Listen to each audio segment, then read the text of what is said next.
안녕하세요. 저는 법무법인 디라이트의 황혜진 변호사입니다. 오늘 저는 인앱결제 강제금지법의 소개를 맡았는데요.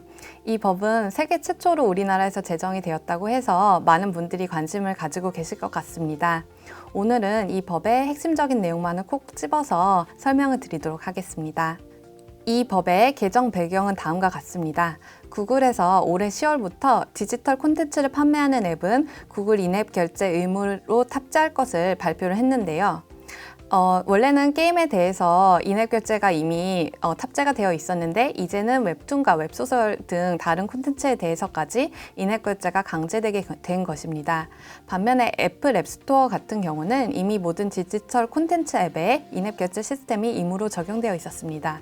이와 관련해서 웹툰, 웹소설 등 디지털 콘텐츠 업체들이 강하게 반발을 하자 의원 발의를 통해서 전기통신사업법에 인앱 결제 탑재를 강제를 금지하는 그 규제를 포함하는 내용을 추가하는 개정을 하게 되었습니다. 그리고 이 법은 올해 9월 14일부터 적용이 이미 되고 있는 상황입니다. 그 개정법의 주요 내용은 이와 같은데요. 하나씩 살펴보도록 하겠습니다. 인앱결제 강제 등 금지 조항이 가장 중요한 조항인데요. 이 내용을 살펴보면 앱 마켓 사업자가 모바일 콘텐츠 등의 거래를 중개할 때 자기의 거래상의 지위를 부당하게 이용하여 모바일 콘텐츠 등 제공 사업자에게 특정한 결제 방식을 강제하는 행위를 금지하고 있습니다. 이로써 애플이나 구글은 게임이나 웹툰, 웹소설 같은 앱을 서비스하는 사업자 등에게 인앱 결제뿐만 아니라 의무적으로 외부 결제 방식을 하나를 이제 도입할 수 있도록 길을 열어줘야 되는데요. 이것뿐만이 아니라 앱마켓 사업자가 모바일 콘텐츠를 업로드하기 전에 심사를 하게 되는데 그 심사가 지연됨으로써 앱 개발자들의 수익 실현이 좀 지연되는 일들이 있었는데 그러한 심사를 부당하게 지연하는 행위를 금지하는 조항도 역시 추가가 되었고요. 마지막으로 앱마켓 사업자에서 자신의 부당한 약관들을 존중하지 않았다, 지키지 않았다는 이유로 그 모바일 콘텐츠 등을 부당하게 삭제하는 행위를 금지하는 조항까지 추가되었습니다. 그런데 금지 조항이 있다면 그 행위를 어겼을 때 어떠한 처벌이 예정되어 있는지 아마 궁금하실 텐데요. 먼저 행정적으로는 방통위에서 사실조사를 통해서 금지 행위에 대한 시정 조치 명령을 내릴 수 있습니다. 그리고 과기부는 만약에 구글이나 앱이 이러한 시정 조치에 응하지 않을 때 지연되는 1일마다 매출액의 1000분의 3, 그러니까 0.3%에 해당하는 이행 강제금을 부과할 수 있게 되고 또한 방통위에서 과징금을 부과할 수 있습니다. 그리고 이렇게 행정처벌로만 끝나는 것이 아니라 형사처벌이 이어질 수 있는데요. 3억 원 이하의 벌금이 규정되어 있습니다. 이와 관련해서 이제 게임이나 웹툰 사업자들은 굉장히 환영을 하고 있지만 한편에서는 우려의 목소리도 있습니다.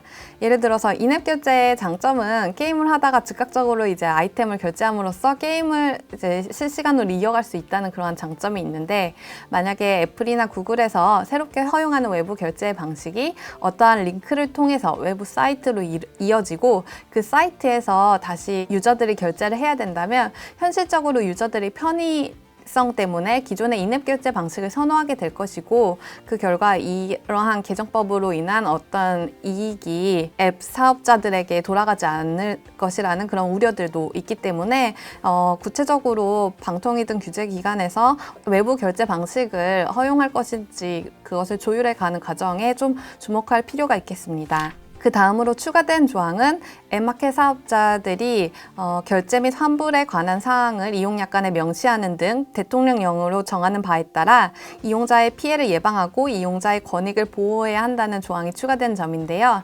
이 조항은 대통령령으로 구체적으로 어떠한 보호 조치를 취해야 되는지를 정해야 되기 때문에 9월 14일에 바로 시행이 되지 않았고 내년 3월에 시행이 될 예정입니다. 그래서 현재 이제 방통위에서 그 하위 법령의 개정 작업을 하는 것으로 알려져 있습니다. 또한 이 법에 따라서 과기부 또는 방통위에서 앱마켓 사업자에 대한 실태 조사를 할 수 있는 그러한 조항도 신설이 되었습니다. 마지막으로 개정 조항은 통신분쟁조정위원회에 앱마켓에서의 이용요금 결제 취소 또는 환급에 대한 분쟁의 조정을 신청할 수 있게 된 점인데요. 조정이라는 절차는 아시는 분도 있겠지만 소송회에서 당사자들 간의 분쟁을 해결하는 절차로서 최초에 일방 당사자가 신청은 하지만 그 상대방이 그 조정 절차에 참여해서 조정안을 수락해야만 비로소 법적인 구속력이 생깁니다. 소송에서는 강제로 이제 상대방이 그 절차에 끌려와서 그 법원의 판결을 따라야 되는 의무가 발생하는데, 조정에서는 조정안을 수락해야만 한다는 비로소 의무가 발생한다는 점에서 차이가 있습니다. 기존에는 앱마켓에서의 이용요금 결제에 관련된 분쟁이 콘텐츠 분쟁 조정위원회로 많이 가는 분위기였는데요. 아무래도 콘텐츠 분쟁 조정위원회는 이제 문화부 산하 기관이고, 이번에 통신 분쟁 조정위원회는 방통위 산하 기관인데, 방통위가 앱마켓 사업자에 대한 규제 기관이다 보니 현실적으로 볼 때 구글이나 애플 등의 앱마켓 사업자들이 좀 더 이 신설된 조항에 따라 통신분쟁조정위원회 조정이 신청되었을 때 좀 적극적으로 참여할 가능성이 있지 않을까 하는 예측들이 있습니다. 오늘 이렇게 전기통신사업법 개정법을 살펴보았는데요. 앞으로 이와 관련해서 문의사항이 있으실 때는 언제든지 디라이트를 찾아주시기 바랍니다. 감사합니다.